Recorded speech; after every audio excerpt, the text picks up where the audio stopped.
जय हिंद दोस्तों, नमस्कार। आज हम एडिटोरिया का सेट नंबर 6 शुरू कर रहे हैं। इससे पहले हमने 1 से 5 तक ऑलरेडी करा दिया है और उसका डिस्क्रिप्शन में लिंक दिया हुआ है। तो सेट नंबर 6 में देखेंगे हम लोग पहला क्वेश्चन कि सेट नंबर 6 में पहला क्वेश्चन क्या कह रहा है। कह रहा है पहला क्वेश्चन कि हेलिना रक्षा उपकरण को किस देश ने विकसित किया है। हेलिना रक्षा उपकरण, हेलिना बेसिकली एक तरीके से मिसाइल है, तो उसको जो है किसने विकसित किया है, किस देश ने विकसित किया है।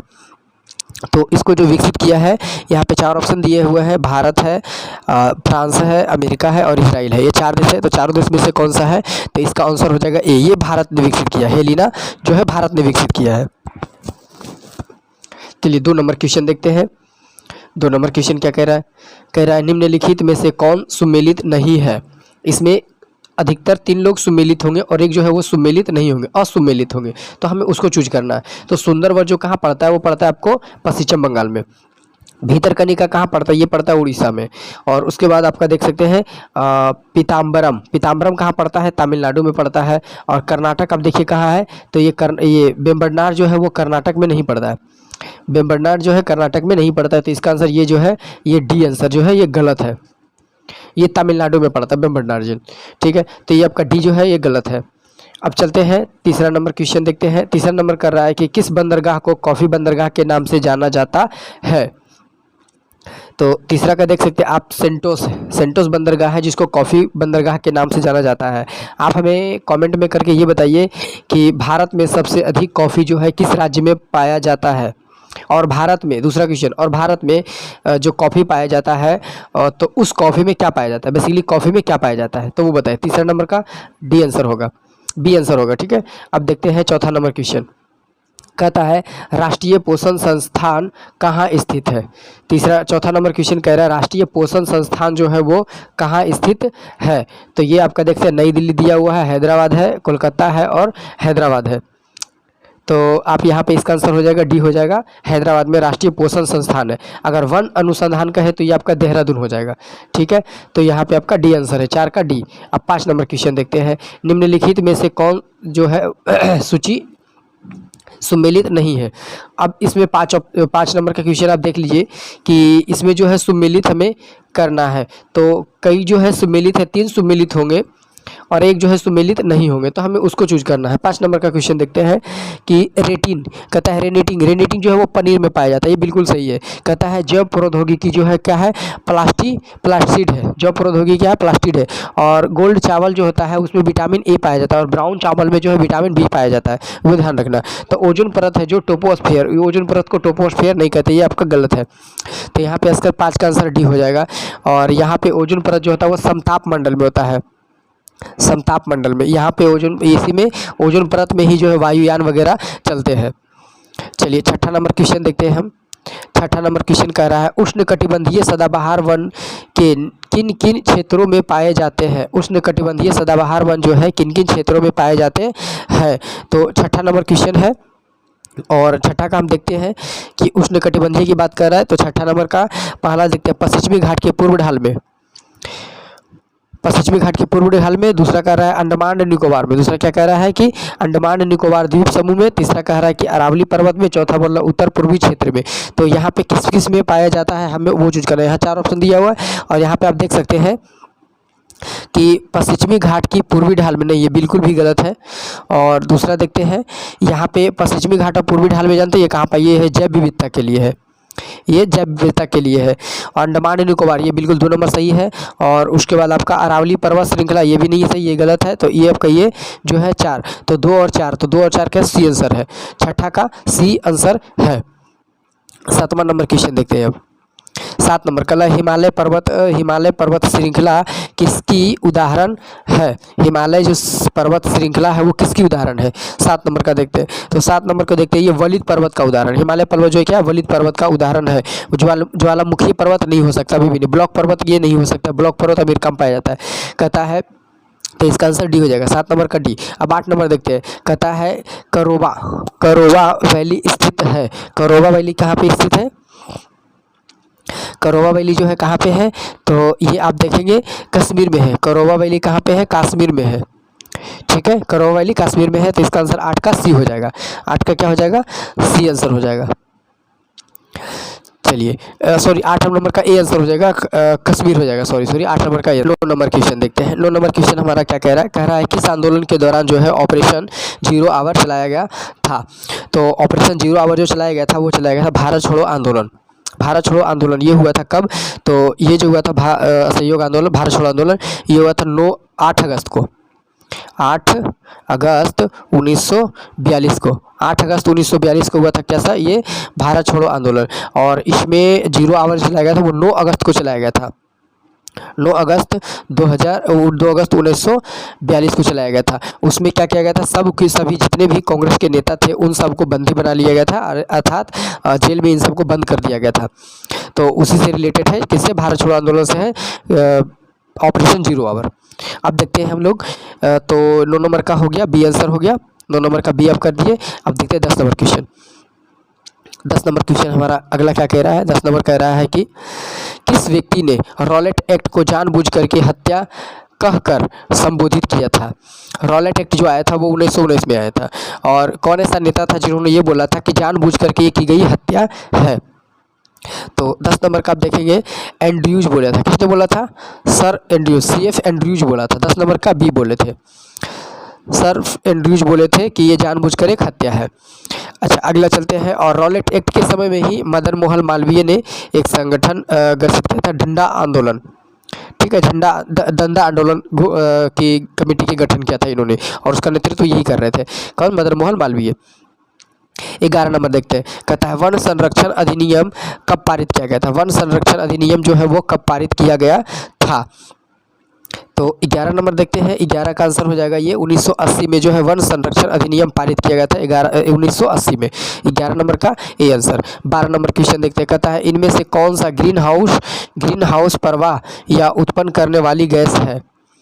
ग्रीन हाउस प्रवाह या उत्पन्न करने वाली गैस है। तो 12 नंबर का आप देख सकते हैं। 12 नंबर का डी हो जाएगा। कौन होगा? जलवाष्प होगा, ओजोन होगा और मीथेन, ये सब होगा। तो इसका 12 नंबर का डी आंसर हो जाएगा। 13 नंबर देखते हैं। कहता है सिगरेट में धुएं की मुख्य प्रदूषण है। सिगरेट में धुएं की मुख्य प्रदूषण है, तो ये आपका होगा बी और सी। तो कार्बन मोनोऑक्साइड और बेंजोइक है, तीनों है। तो इसका आंसर हो जाएगा डी आंसर हो जाएगा। 13 का डी हो जाएगा। 14 नंबर क्वेश्चन देखते हैं। कहता है गैसोहिलीन पेट्रोल मिश्रण है। गैसोहिलीन मिश्रण है। 14 का देख सकते हैं। 14 का क्या है? तो ये किसका है? 90% पेट्रोल और 10% एल्कोहल। दोस्तों अब जो है पेट्रोल में 20%, अब जो एथेनॉल जो है वो 20% एथेनॉल मिलकर के पेट्रोल में आता है। 14 का आंसर हो जाएगा। अब देखते हैं 15 नंबर। कहता है यदि एक वस्तु एक समान गति से वृत्ताकार पथ पर गतिशील है तो इसका आंसर क्या होगा? एक त्वरण पर बढ़ेगा? बिल्कुल भी नहीं। कहता है कि एक त्वरण पर घटेगा? बिल्कुल भी नहीं। दूसरा कह रहा है इसका वेग परिवर्तित होता रहता है। इसका वेग क्या परिवर्तित होते रहेगा?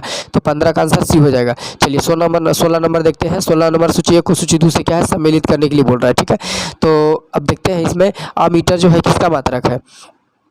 16 नंबर क्वेश्चन है, और जो भी जानते हैं उसका कमेंट में आंसर दिए। 16 नंबर का हम आपको बताते हैं। तो अमीटर है। अमीटर है किसका? तो अमीटर जो है ये विद्युत का एसआई मात्रक है। और उसके बाद है कि हाइग्रोमीटर किसका है? सापेक्ष का एसआई मात्रक, सापेक्ष आर्द्रता का एसआई मात्रक है। कौन सा? हाइग्रोमीटर। सी नंबर देखेंगे तो सी नंबर कह रहा है कि बैरोमीटर किसका एसआई मात्रक है? तो बैरोमीटर आपका दाव का एसआई मात्रक है। और वॉट जो है किसका है? वो शक्ति का है। वॉट है शक्ति का। तो इसका आंसर देख लीजिए कि कौन सा हो सकता है। इसका सी आंसर हो जाएगा। आप मिला करके देखिएगा, सी आंसर इसका सही है। 17 नंबर देखते हैं कि कहता है बहिष्कृत भारत नामक पुस्तक का प्रकाशन किसने किया है? तो 17 नंबर देखेंगे हम कि ये किसने किया है। तो ये आपका जो किया है वो BR अम्बेडकर ने किया है। बहिष्कृत नामक जो पुस्तक का लॉन्च किया था वो ये किए थे। कौन सा? तो BR अम्बेडकर किए थे। तो इसका आंसर हो जाएगा सी हो जाएगा। ठीक है, 17 नंबर का सी आंसर हो जाएगा। चलिए 18 नंबर देखते हैं। कहता है आधुनिक भारत का निर्माण किसने किया? किससे कहा जाता है? आधुनिक भारत का निर्माण किससे कहा जाता है? तो दादा भाई आधुनिक भारत का निर्माण जो है किससे कहा जाता है? एक बार देख लेते हैं हम। दादा भाई नौरोजी नहीं, बल्कि ये राजा राम मोहन राय को कहा जाता है। आधुनिक भारत का निर्माण राजा राम मोहन राय को कहा जाता है। दादा भाई नौरोजी को कहा जाता है वृद्ध पुरुष कहा जाता है। वृद्ध पुरुष कहा जाता है। तो इसका 18 का आंसर सी हो जाएगा। इन्हें भारत का पैगंबर भी कहा जाता है। दादा भाई नौरोजी को भारत का पैगंबर भी कहा जाता है। चलिए 20 नंबर अब क्वेश्चन देखते हैं इधर हम।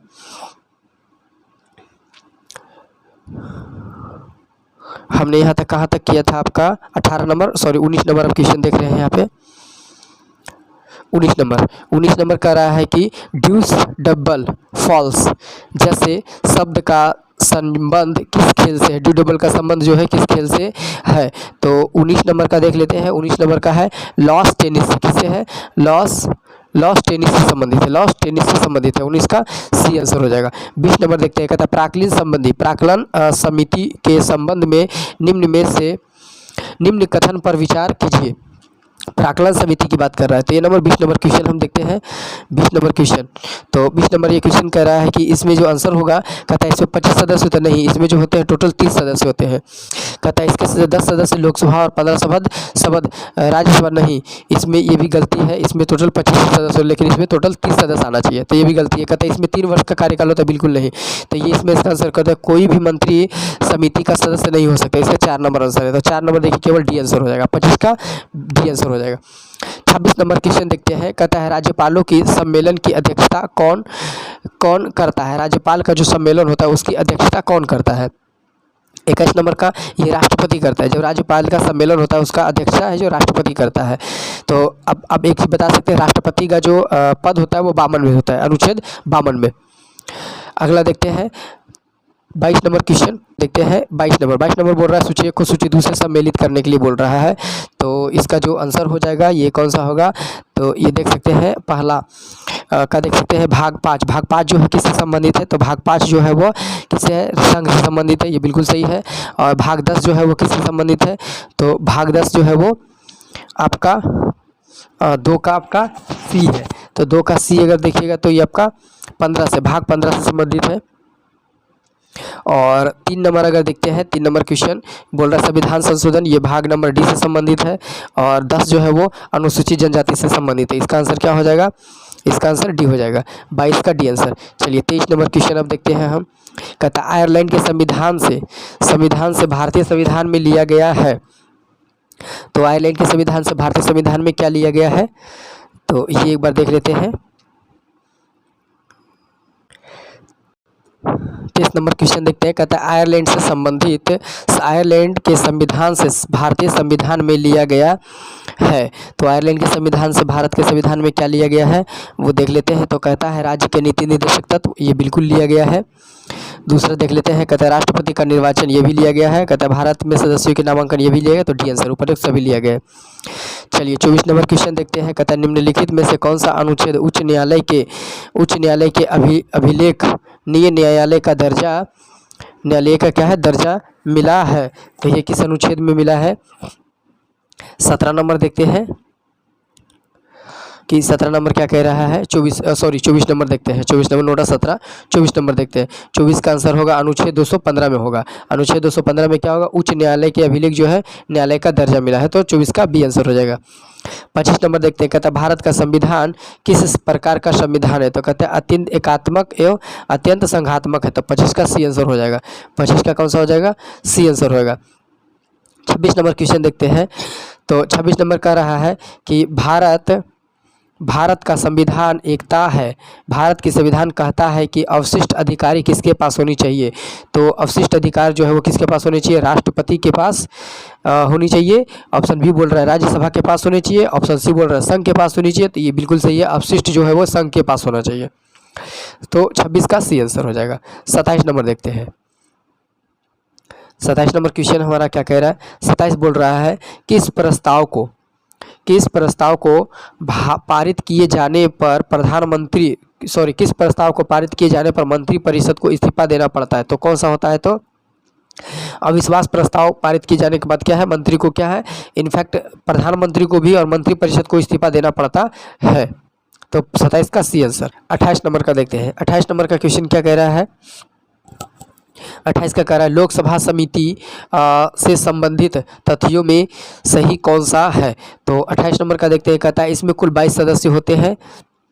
28 का 1 नंबर बोल रहा है कि इसमें कुल टोटल 22 सदस्य होते हैं। तो इसमें बिल्कुल सही बात है, ये इसमें 22 सदस्य होते हैं लोक लेखा समिति में। कहता है इसके सदस्यों को 15 सदस्य होते हैं, नहीं, लोकसभा राज्यसभा 15 बिल्कुल नहीं। कहता है इस समिति के सदस्यों को प्रतिवर्ष अनुमानित प्रतिनिधित्व के आधार पर चयन किया जाता है, जी बिल्कुल। तो 1 और 3 इसमें सही आंसर है, अर्थात इसका आंसर हो जाएगा ए आंसर हो जाएगा। 28 का ए आंसर हो जाएगा। 28 नंबर क्वेश्चन है और 28 नंबर का हो गया ये, ठीक है। अब देखते हैं 29 नंबर क्वेश्चन। 29 बोल रहा है कि गिल्ट एज मार्केट जो है निम्न में से किससे संबंधित है। तो गिल्ट एज मार्केट जो है वो निम्न में से किससे संबंधित है, सरकारी प्रतिभूतियों के व्यापार से संबंधित है, अर्थात 29 का सी आंसर हो जाएगा। 30 नंबर देखते हैं, चालू खाते के संदर्भ में किस रुपये को पूर्ण रूप से परिवर्तित या घोषित कर दिया गया है। तो 30 नंबर का देखते हैं 1994 में, 30 नंबर का क्या है 1994 में कर दिया गया है, तो ये आपका डी हो जाएगा, 30 का डी। अब देखते हैं 31 नंबर। 31 नंबर क्वेश्चन क्या कह रहा है कि डायमोटिना गर्त खाई जो है किस महासागर में स्थित है। तो ये है हिंद महासागर। हिंद महासागर में क्या है, डायमोटिना गर्त की खाई स्थित है जो हिंद महासागर में है। अगला देखते हैं 32 नंबर क्वेश्चन, कहता है बरमुंडा त्रिभुज का त्रिकोण किस महासभा में स्थित है। तो बरमुंडा जो है वो कहाँ पे है, तो ये है आपका उत्तर दक्षिण पश्चिम महासागर, उत्तर पश्चिम अंटार्कटिक महासागर में, अटलांटिक महासागर में। 32 का सी आंसर है। चलिए 33 नंबर देखते हैं कि अग्नेय चट्टान जो है ग्रेनाइट चट्टान का रूपांतरिक रूप है। अग्नेय चट्टान किसका है, ग्रेनाइट चट्टान का रूपांतरिक रूप है। तो ये 33 का आपका आंसर 20 नीस हो जाएगा, क्या होगा, नीस हो जाएगा। रूपांतरिक अग्नेय चट्टान रूपांतरिक किसका है, तो नीस का है, तो इसका आंसर 33 का बी हो जाएगा। 34 नंबर देखते हैं, कहता है 34 नंबर की अंतरिम सरकार में मुस्लिम लीग को कितने प्रतिनिधित्व शामिल हुए। मुस्लिम लीग के जो कितने प्रतिनिधित्व शामिल हुए, तो 5 लोग शामिल हुए थे। 34 का बी आंसर। अब 35 नंबर देखते हैं, कहता है अनवार ए सुहलाई किसका फारसी अनुवाद है। तो ये पंचतंत्र का, किसका, पंचतंत्र का। 35 का डी आंसर हो गया। 36 नंबर क्वेश्चन देखते हैं। 36 कह रहा है कि भारत में प्रिंटिंग प्रेस का आगमन किस देश ने किया जाता है, किस देश को माना जाता है, तो पुर्तगाल को माना जाता है। सबसे पहले वही प्रिंटिंग प्रेस जो है भारत में लाया था। तो 36 का ए आंसर हो जाएगा। अब देखते हैं 37 नंबर, कहते हैं राजा राम मोहन राय की जो मृत्यु के पश्चात ब्रह्म समाज का नेतृत्व किसने संभाला था। तो ये देवेंद्रनाथ टैगोर ने संभाला था। किसने संभाला था, देवेंद्रनाथ टैगोर ने संभाला था। 37 का आंसर डी, 37 का बी हो जाएगा। अब देखते हैं 38 नंबर क्वेश्चन। दोस्तों जो भी चैनल को सब्सक्राइब नहीं किए वो सब्सक्राइब कर ले और लाइक भी दबा दें। और अगला जो हम सेट अब शुरू करने जा रहे हैं, एक और हम सेट जो आएगा, आपका वीडियो आएगा जो बेसिकली न्यूमेरिक वो होंगे सारे जो क्वेश्चन जो होंगे, चार बुक को टारगेट कर रहे हैं। एक हम लूसेंट को टारगेट कर रहे हैं, एक हम क्राउन को टारगेट कर रहे हैं, एक हम प्लेटफॉर्म बुक को टारगेट कर रहे हैं और एक बुक और है। तो ये चारों बुक कर हम निचोड़ निकाल रहे हैं। तो उसका मैं आगे अगले वीडियो में आपका कुछ उसके बारे में हम बताएंगे कि किस तरीके से निकाल रहे हैं। क्योंकि अब जो है देखते हैं अधिकतर जो तैयारी करने वाले होते हैं वो क्या करते हैं कि लूसेंट पढ़ते हैं, तो लूसेंट से क्वेश्चन नहीं आता, वो 30 से 40% लूसेंट से लड़ते हैं, बाकी क्वेश्चन नहीं लड़ पाते। तो उसके लिए कुछ हम एक और तरीका निकाले हैं जो हम आपको अगले वीडियो में बताएंगे उसके बारे में, और बहुत जल्द हम उसको शुरू करने वाले हैं। 38 नंबर क्वेश्चन का 38 नंबर और 38 नंबर देखते हैं। कहता है कि द्वितीय गोलमेज सम्मेलन में जो है कौन कौन से पार्टिसिपेट हुए थे, कौन कौन सम्मेलन में भाग लिए थे। तो महात्मा गांधी लिए थे, सरोजिनी नायडू लिए थे और मौलाना आज़ाद लिए थे। तो ये तीनों लिए थे, अर्थात 1 2 3 आंसर इसका डी सही है। 38 का डी सही है। 39 नंबर देखते हैं। कहता है कि भक्ति आंदोलन को दक्षिण से उत्तर भारत लाने में जो है किसका श्रेय है। तो ये रामानंद का है। किसका है, रामानंद का है। तो आपका 39 का हो जाएगा ए आंसर। अगला है 40 नंबर क्वेश्चन। 40 नंबर कह रहा है कि सूची 1 को सूची 2 से सम्मिलित कीजिए। प्रथम, द्वितीय, तृतीय और चतुर्थ ये बौद्ध संगीति है, तो किस किस के काल में हुआ था। तो आप देख सकते हैं यहाँ पे किस किस के काल में हुआ था। तो ये बोल रहा है प्रथम बौद्ध संगीति जो हुआ था, पहला हुआ था अजातशत्रु के काल में, बिल्कुल सही है। दूसरा बोल रहा है द्वितीय हुआ था बौद्ध संगीति हुआ था काल अशोक के समय में, ये भी सही है। तीसरा हुआ था तृतीय बौद्ध संगीति जो हुआ था वो हुआ था अशोक के समय में, और चौथा हुआ था बौद्ध संगीति जो हुआ था वो कनिष्क के समय में हुआ था। तो ये प्रथम बौद्ध संगीति जो हुआ था वो हुआ था 483। क्या हुआ था, 483 जी। तो यहाँ पे जो है पहला बौद्ध संगीति जो हुआ था वो हुआ था 483, दूसरा हुआ था 383 और तीसरा हुआ था 255 और पहला हुआ था पहली सदी में। ठीक है, तो याद रखना। और कौन कौन सा इसका हमने बता दी, इसका डी आंसर बी आंसर हो जाएगा। 40 का बी आंसर। चलिए 41 नंबर क्वेश्चन देखते हैं। कहता है गांधी जी के निम्नलिखित आंदोलन को कालानुक्रम व्यवस्थित करें। तो सबसे पहले गांधी जी ने कौन सा आंदोलन चलाया था? तो ये चलाया था आपने अहमदाबाद, कौन सा? अहमदाबाद मिल हड़ताल चलाया था उन्होंने। अहमदाबाद मिल हड़ताल कब चलाया था? तो ये आप देखते हैं 41 नंबर क्वेश्चन है, अहमदाबाद मिल हड़ताल। दूसरा चलाया था इन्होंने खेड़ा आंदोलन। तीसरा चलाया था रॉलेट सत्याग्रह और चौथा चलाया था असहयोग आंदोलन। तो इसका आंसर हो जाएगा कौन सा? 4 3 2 1 डी आंसर हो जाएगा 41 का डी। 42 नंबर देखते हैं, कहता है कि निम्नलिखित के अलावा कोशिका के किस कोशिकांग में डीएनए होता है? तो ये किस में होता है? माइटोकॉन्ड्रिया में डीएनए होता है। 42 का डी आंसर। 43 नंबर देखते हैं कि कहता है किन हार्मोन्स में एंजाइम में भिन्नता होती है, एंजाइम से भिन्न होती है? तो 43 नंबर क्वेश्चन 43 का कह रहा है, इसका आंसर होगा ये प्रोटीन, सभी प्रोटीन नहीं होते। ये क्या है? 43 का डी आंसर हो जाएगा, सभी प्रोटीन जो है वो नहीं होते हैं। 43 का डी आंसर। अगला देखते हैं 44 नंबर। 44 नंबर क्या कह रहा है? कहता है निम्न में से कौन सा रोग होता है जो विटामिन ए की कमी के उदाहरण होता है? तो विटामिन ए की कमी के उदाहरण होता है, ये कौन सा होता है? तो ये जियोफ्लैथीमिया होता है। तो बी आंसर होता है 44 के बी आंसर। कहता है 45 नंबर, कहता है एक बायोटेक्रिक जिसमें अल्ट्रासोनिक ध्वनि का उपयोग किया जाता है, जिसमें क्या किया जाता है? अल्ट्रासोनिक ध्वनि का उपयोग किया जाता है। तो 45 नंबर का क्या हो जाएगा? ये सोनोग्राफी है। किसका है? सोनोग्राफी का उपयोग किया जाता है। तो 45 नंबर का ए आंसर हो जाएगा। 46 नंबर कहता है यदि लोलक की लंबाई द्वारा 4 गुनी कर दी जाए तो लोलक के झूलने की अवधि पर क्या प्रभाव पड़ेगा? झूलने की अवधि पर क्या प्रभाव पड़ेगा? तो ये 46 नंबर का देख लेते हैं। 46 का आंसर क्या हो जाएगा? ये बी, 2 गुनी हो जाएगी। चलिए 47 नंबर देखते हैं, कहता है वायु अंगार गैस मुख्य घटक है। वायु अंगार गैस जो मुख्य घटक किसका है? तो CH4, CO2 और CO का है। तो 47 का हो जाएगा डी आंसर। 48 नंबर देखते हैं, कहता है इनमें से कौन सा हार्मोन पीयूष ग्रंथि में स्रावित नहीं होता है? तो 48 नंबर का देखते हैं। 48 का क्या कह रहा है कि कैल्सोफेरॉल है। क्या है? कैल्सीटोनिन है। 48 का डी आंसर। 49 नंबर देखते हैं कि मानव जनन तंत्र में कोशिका मुख्य जनन अंग कहा जाता है? तो ये कहाँ कहा जाता है? तो डिंग वाहिनी नलिका में होता है। 49 का डी। 50 नंबर देखते हैं कि 50 नंबर क्वेश्चन क्या कह रहा है? 50 नंबर कह रहा है निम्नलिखित में कौन कार्बोहाइड्रेट का पाचन नहीं है? निम्नलिखित में कौन सा जो कार्बोहाइड्रेट का पाचन अंतिम उत्पाद है? तो ये कौन सा है? तो आपका ग्लूकोज हो जाएगा, ग्लूकोज। 50 का सी आंसर हो जाएगा। अब देखते हैं इधर समस्थानिक कुछ दिया हुआ इंपॉर्टेंट टॉपिक्स दिए हुए हैं, उसको देख लेते हैं जी। तो देखते हैं कि कहता है महाजनपद एवं उनकी राजधानी। तो कहता है मगध की राजधानी कहाँ है? तो गिरिब्रज है। मगध की राजधानी कहाँ है? गिरिब्रज। कहता है अंग का है राजधानी कहाँ है? तो चंपा है। अंग का कहाँ है? चंपा है। कहता है विज्य का है? वैशाली है। विज्य का राजधानी कहाँ है? वैशाली है।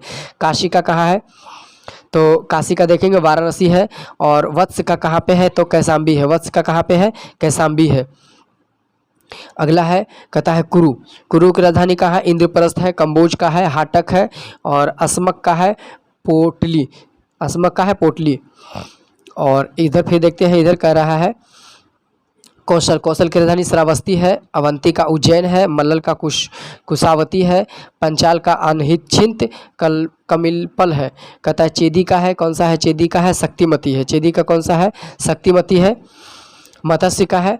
मत्स्य का विराटनगर है। और सुरसेन का है मथुरा। और गंधार का आपका तक्षशिला है। तो ये दोस्तों सबसे इंपॉर्टेंट जो आपको हमने बताया है, 50 तो क्वेश्चन है ही, और प्लस में ये आपका सबसे इंपॉर्टेंट है, ये महाजनपद से क्वेश्चन पूछ देता है। इसमें से एक क्वेश्चन आपको पूछ देगा, दरोगा में जरूर पूछता है। तो दोस्तों 1 से 50 तक हमने क्वेश्चन करा दिया है। आप लोग को कैसा लगा आप कमेंट में हमें बताइएगा। अगला जो सेट हम चलाएंगे, सेट नंबर हम 7 चलाएंगे। अगला सेट हमारा सेट नंबर प्रैक्टिस से 7 चलेगा। तो जो भी व्यक्ति जुड़ना चाहते हैं वो जुड़ जाएंगे, और अगला सेट के लिए बस इंतजार करें, कल वो डल जाएगा सेट। ठीक है, धन्यवाद दोस्तों, मिलते हैं अब अगले वीडियो।